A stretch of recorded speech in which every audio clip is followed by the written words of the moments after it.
Bonjour à tous.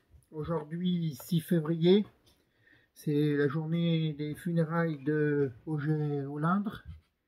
Afin de lui rendre hommage, je vais vous lire le communiqué que j'ai publié à l'annonce si brusque de sa mort. Popeye nous a quittés. Le soldat politique Roger Olindre est décédé cette nuit. Tout à la fois para, il était le camarade d'Henri Sidos, tombé en Algérie, député, écrivain, journaliste, orateur hors pair, fondateur du Front National avec Jean-Marie Le Pen, chef des scouts cadets du CNC et chef aussi du Cercle national des combattants, il était sur tous les fronts du combat national. Une volonté, une gueule s'en est allée. Bon vent, camarades. Alors si vous prenez le calendrier Jeune Nation, à la date du jour, à la date du 6 février, il est inscrit, en plus de la Saint-Gascon, la journée du souvenir. Ce mois est illustré d'un très beau portrait de Robert Brasillac, dessiné par ce talentueux artiste qu'est Projet Chaos. 2020. Comme le temps passe, nous voilà déjà en février. C'est un mois important pour les nationalistes, le mois où nous commémorons tous les 6 février de notre histoire. Et parce que, comme nous allons le voir, ils sont aussi nombreux que glorieux, le 6 février est justement la journée du souvenir, le solstice de la nation. C'est en février que le militant, le français non renié, ressent avec plus d'intensité encore qu'à l'ordinaire qu'il est le maillon d'une longue chaîne historique. Mais bien entendu, tous les Français, loin de là, ne sont pas des militants nationalistes. Et certains qui ne sont familiers ni avec notre culture politique, ni avec notre philosophie, penseront peut-être en m'écoutant qu'au moment où toutes les nations d'Europe croulent sous le poids conjoint de la tyrannie de l'oligarchie et d'une immigration de peuplement massive, à ce moment charnière de l'histoire de nos peuples et de nos nations, où il semble y avoir urgence, il y a, penseront-ils, plus important à faire que de se tourner vers le passé et inaugurer les chrysanthèmes. Eh bien, ceux qui pensent ceci, je leur dis, ils ont tort. Ceci n'est pas de la nostalgie, l'histoire est un guide puissant. Si nous prétendons avoir le droit imprescriptible de nous opposer à l'arrivée des populations qu'on veut substituer à nos vieux peuples français, c'est parce que nous nous inscrivons dans une lignée historique à laquelle ces populations n'ont jamais appartenu ou dont elles ont souhaité s'émanciper au moment des guerres coloniales. C'est précisément pendant ces guerres coloniales que le nationalisme d'après-guerre s'est créé.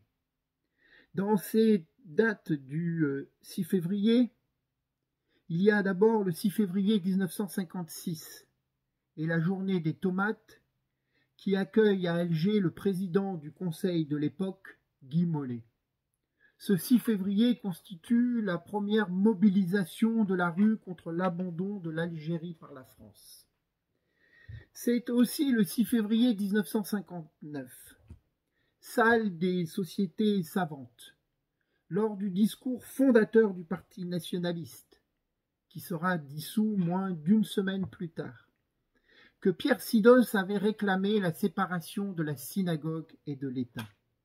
Séparation dont, au moment où l'on nous rebat à longueur de journée les oreilles avec la laïcité, cette séparation, nous attendons toujours la mise en œuvre. C'est enfin le 6 février 1968 que le même Pierre Sidos avait fondé l'Œuvre française, mouvement que je préside aujourd'hui encore, en dépit d'une prétendue dissolution décrétée par Valls quand même, à la demande du Congrès juif mondial il y a de cela bientôt 7 ans. Mais nos plus éminents 6 février appartiennent à la première moitié du XXe siècle. Les deux dates fondatrices du nationalisme français d'aujourd'hui celle que nous célébrons chaque année, ce sont les 6 février 1934 et le 6 février 1945, qui constituent tout à la fois le modèle à suivre et l'exemple des erreurs à ne pas commettre. Tout d'abord, le 6 février 1934, date d'une manifestation à Paris suite à l'affaire Stavisky, escroc juif lié à plusieurs parlementaires et ministres, et qui fut suicidé parce que devenu gênant. Les manifestants alors montent à l'assaut de l'Élysée et de l'Assemblée nationale. Le vaste mouvement de colère qui ce jour-là embrasa Paris s'inscrivait dans un grand élan romantique d'espoir nationaliste, né dans la rue au cœur des peuples européens au début du siècle. Ce 6 février est le symbole du petit peuple d'en bas, debout, luttant pour abattre un régime parlementaire corrompu, gangréné par les escrocs et les voleurs. Le parallèle, à 84 ans de distance, avec la révolte des Gilets jaunes saute aux yeux, si j'ose dire. Un qui ne s'y est pas trompé, c'est Bernard-Henri Lévy. Dès le lendemain de l'acte 1, le dimanche 18 novembre, l'ineffable autoproclamé philosophe, qui s'est approprié dans le livre qu'il a fait connaître l'idéologie française, les intéressants travaux d'un universitaire israélien, Zev Sternel, consacré à la droite révolutionnaire en France, avait comparé les deux révoltes en clôture de, excusez du peu, la Convention nationale du CRIF.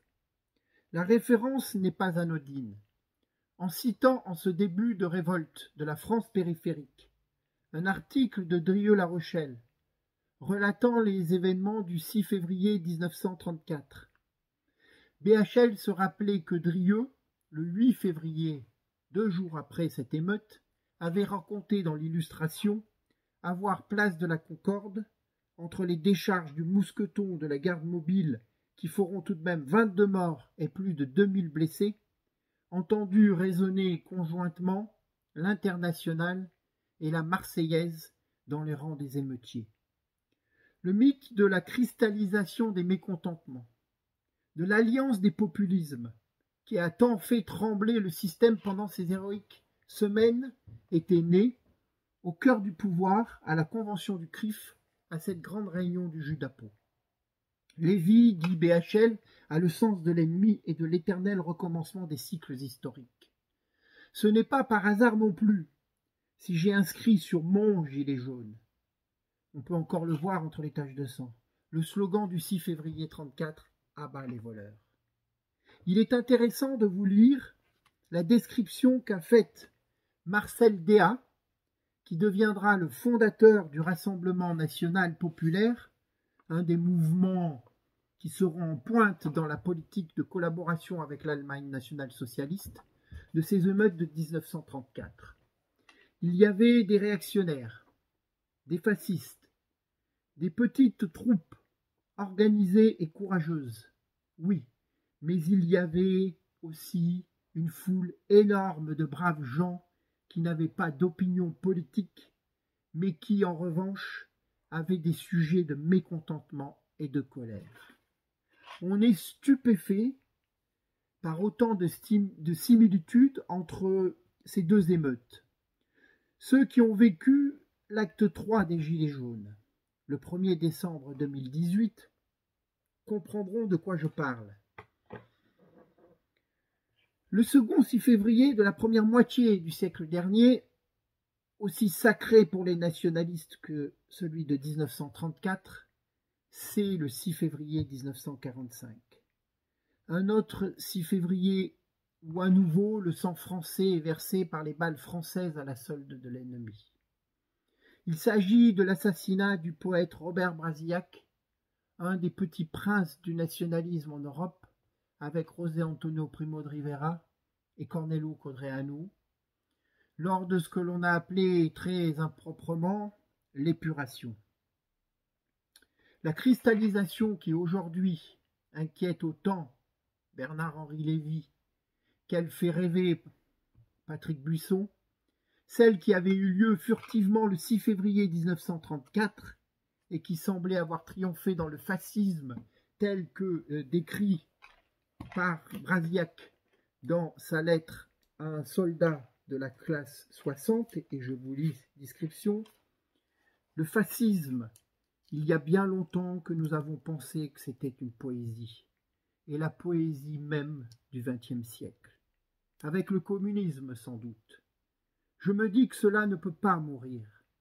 Les petits-enfants qui seront des garçons de 20 ans, plus tard, apprendront avec un sombre émerveillement l'existence de cette exaltation de millions d'hommes, les camps de jeunesse, la gloire du passé, les défilés, les cathédrales de lumière, les héros frappés au combat, l'amitié entre jeunesse de toutes les nations réveillées, José Antonio, le fascisme immense et rouge.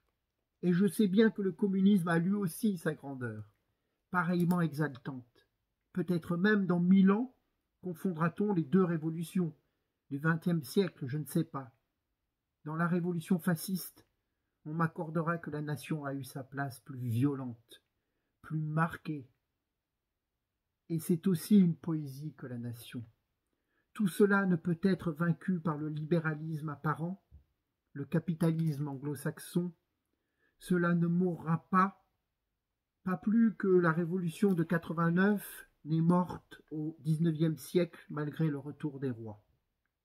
Et moi, qui ces derniers mois me suis si fortement méfié de tant d'erreurs du fascisme italien, du nationalisme allemand, du phalangisme espagnol, je ne puis dire que je pourrai jamais oublier le rayonnement merveilleux du fascisme universel de ma jeunesse, le fascisme, notre mal du siècle.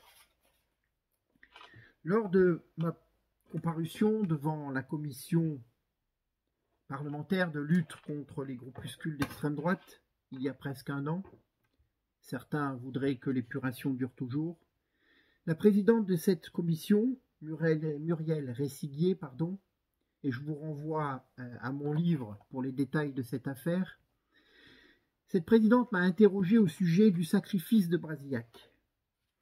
Preuve de l'importance de cette figure de martyr dans le combat aujourd'hui. Voilà sa question.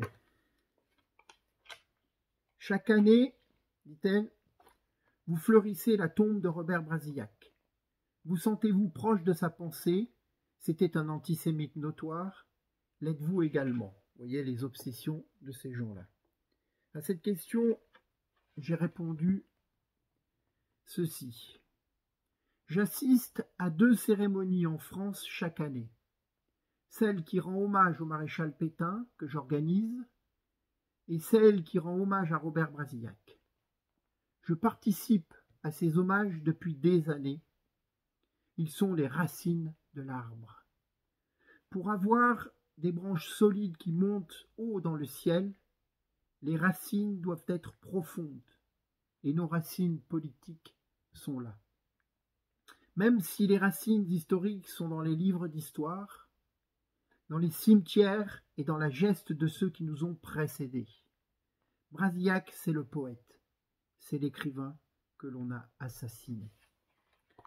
Vous voyez que Miss Koulag, comme elle est surnommée, est bien renseignée, puisque chaque année, autour du 6 février, nous nous retrouvons au cimetière Charonne, dans le 20e arrondissement de Paris, près du cimetière du Père-Lachaise, devant la tombe de Robert Brasillac, et depuis 1998, autour de celle à une encablure de l'écrivain qui se revendiquait fasciste, le grand Maurice Bardèche, fidèle à son beau-frère par-delà la mort. Cette année, qui est celle du 75e anniversaire de la mort de Robert Brasillac, c'est ce samedi 8 février que nous nous retrouverons au cimetière pour honorer notre serment de Charonne, serment d'honneur et de fidélité. Je vous disais donc que les 6 février 1934, 1945 constituent tout à la fois l'exemple à suivre et celui des erreurs à ne pas commettre. Alors, L'exemple à suivre, c'est celui du 6 février 1945. L'engagement de Robert Brasillac et de l'idéal au service de la révolution nationale du maréchal Pétain, jusqu'au sacrifice suprême. Le 6 février 1945, il affronte la mort avec un courage exemplaire. La perle de sang qui roule sur son front, habituellement encombré de son éternelle mèche tombante, symbolise à jamais la pureté de nos sentiments. Le sang qui coule est toujours pur, a-t-il écrit. C'est le sang du poète qui nourrit aujourd'hui nos aspirations, ce sang qui rend fort, qui ordonne, alors que l'honneur nous conduit, cette sève dans laquelle chaque nationaliste puise la volonté de se battre et que l'on retrouve dans chacun de ces poèmes de Fresne qui constituent son testament.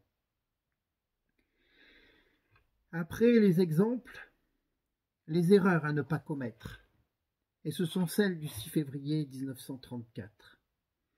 Par leur sacrifice et l'espérance qu'elles ont fait naître, les journées du 6 février 1934 et du 1er décembre 2018, chez les Gilets jaunes, constituent une référence, mais l'acte politique s'est avéré inefficace. Parce qu'il découle d'une volonté d'abattre un gouvernement, de chasser des hommes du pouvoir, sans remettre en cause de façon fondamentale le régime. Cela reste des révoltes stériles, parce que, comme nous l'a enseigné Maurice Barrès, on ne soulève pas des masses de manière durable sans principe, et parce que le changement radical n'est possible que s'il est mené par des hommes possédant les mêmes signes de ralliement, animés d'un même idéal, moteur de toutes les actions, formés à une même doctrine et étant d'accord sur l'avenir comme sur le passé. Et ceci est l'apanage exclusif des révolutionnaires. C'est ce que ne comprennent pas, il me semble, ceux qui, par dépit, confondent révolte et révolution et sont prêts à se jeter dans les bras du Rassemblement national. La Le Pen n'est pas la solution, mais elle est le problème. En ce sens, 1. Qu'elle défend le système et ses fondements. 2. Qu'elle bloque l'émergence d'une force révolutionnaire. Et surtout, 3. Qu'elle est la cause de l'échec d'une révolte des Gilets jaunes qu'elle a soutenue des bouts des lèvres sans appeler à manifester, dans le seul souci d'y trouver un intérêt électoral immédiat. Oui, bien sûr, que le 6 février 1934, que la révolte des Gilets jaunes constitue un échec. Ce que Brasillac proclame dans son livre « Notre avant-guerre », nous pouvons le transposer aux Gilets jaunes. Il dit dans ce livre « Pour nous, nous n'avons pas à renier le 6 février. Chaque année, nous allons porter des violettes place de la Concorde, devant cette fontaine devenue cénotaphe, un cénotaphe de plus en plus vide, en souvenir de 22 morts. Chaque année, la foule diminue, parce que les patriotes français sont oublieux par nature.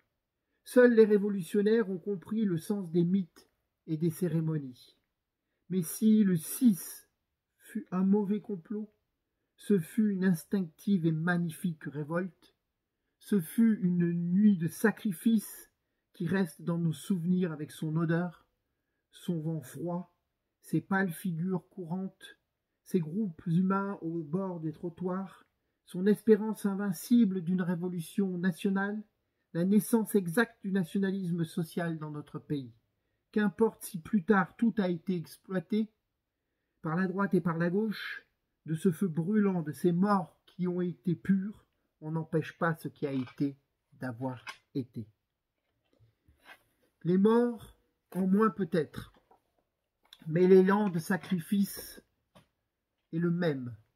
Et je veux rendre hommage ici à tous les gilets jaunes blessés, marqués à vie dans leur chair, à tous les gilets jaunes encore emprisonnés aujourd'hui. Macron et son gouvernement fantoche n'empêcheront pas ce qui a été d'avoir été. D'autant plus que, tout comme le 6 février 1934, cette révolte des Gilets jaunes préfigure les grands bouleversements inéluctables de demain. Comme le 6 février 1934, elle annonce une recomposition des forces politiques en France et la rencontre entre le populisme de droite et le populisme de gauche.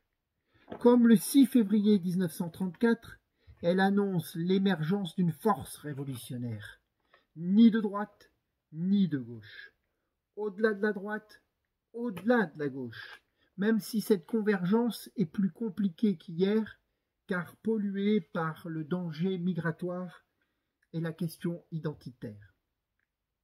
C'est cette leçon pour l'avenir que j'aimerais retenir et partager avec vous.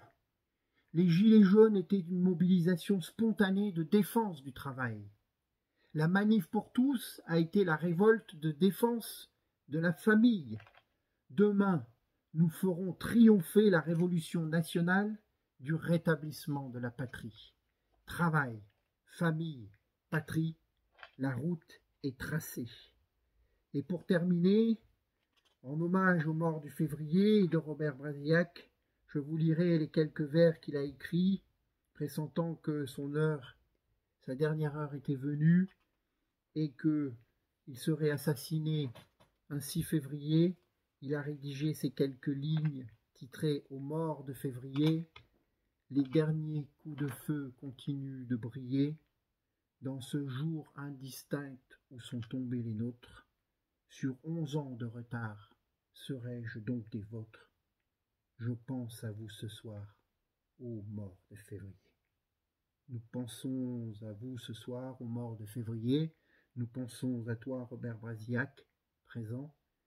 Je vous dis à bientôt, suite au prochain épisode, avec toujours le même mot d'ordre, en avant la victoire, maître chez nous. Je vous remercie.